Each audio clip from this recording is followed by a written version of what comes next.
Hi everybody, Sherry here with L'Amour Pours, and those of you who watched my video of Icebreaker Fire and Ice the other day know that I'm playing with this new technique, and it's with a base paint that you have to use 3 different mediums, and you have to you have to measure by the gram. It can't be too thick or too thin, or this effect will not work. So that's the base paint that I've laid on this canvas. And these are my regular golden fluid paints on top. A little more of that base paint. Now what I'm going to do is stretch this paint as thin as I possibly can all the way across this canvas. And believe it or not, I knew that when I put the puddle pour on there that I was going to try to do some kind of a sea star for composition. So I was trying to get the paint to go certain points on the board to achieve that, and I kind of did.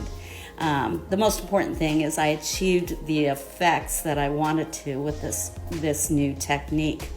So really what's happening here is the base paint is coming up through this dark, rich burgundy that I have in the middle, and I have 2 different colors of burgundy in there to give it that like you're looking down in it. And now it's just a waiting game. Will these cells come up? And sure enough, here they come.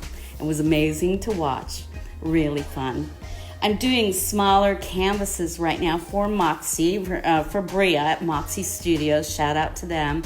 She wants smaller canvases. I know they'll sell more, but it's really hard for me to work on a smaller canvas. You know, I like a big surface to play with.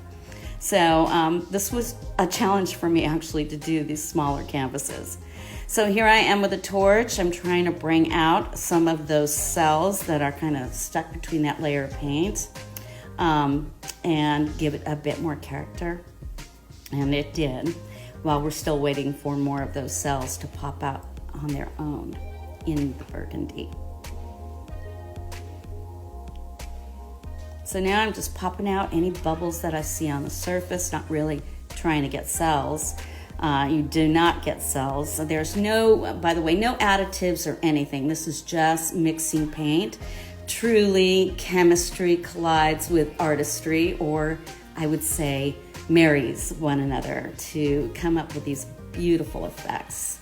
So I have other ideas. This is just one, but I will be playing with this technique for a while. So I'm going to bring it up close for you to see these cells up close.